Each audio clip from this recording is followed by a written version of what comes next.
Hey guys, okay, so over the past week or so, I've had two separate people come to me and basically say, so, heard a little rumour. Rumour goes that, yeah, if you stick wheels on something, not accessible against the planning rules and regulations. Yeah, got an idea.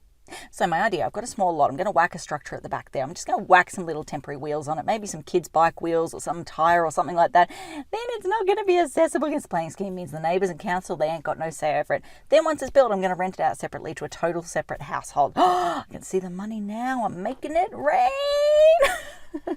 I am obviously paraphrasing here, but that's basically the journey their mind was going on. In that moment, I was just like, yeah, nah. Hate to break it to you guys, but nah, that is not happening. There is no way that that is not accessible against the planning scheme. Anyway, long story short, turns out that the reason I thought they would get caught is not actually the reason that they get caught. I've been on a bit of a journey this week, going down, investigating things, digging into things further. So I thought, hey, why don't I use this week's video to share what I've learned through that process with you guys, so that if you hear these rumours in the future, you can just instantly go, yeah, no, nice idea, but no.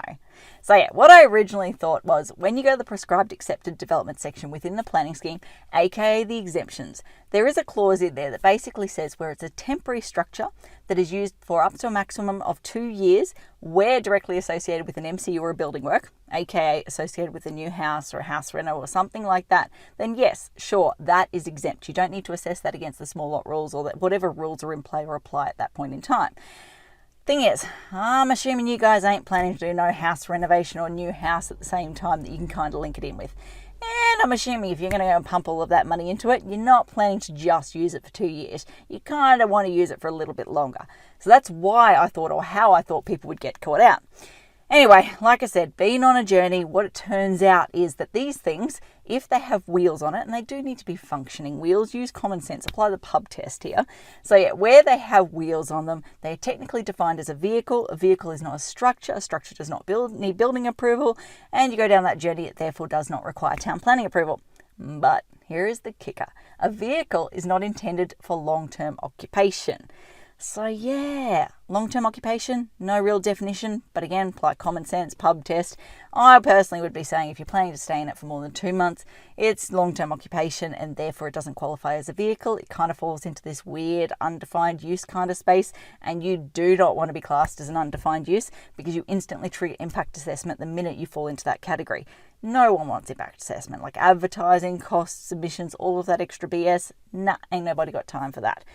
So yeah, long story short, moral of the story is if you hear someone that comes to you and goes, so, heard a rumour, we're going to get some tyres, we're going to whack them on, no more planning rules and regulations, happy days.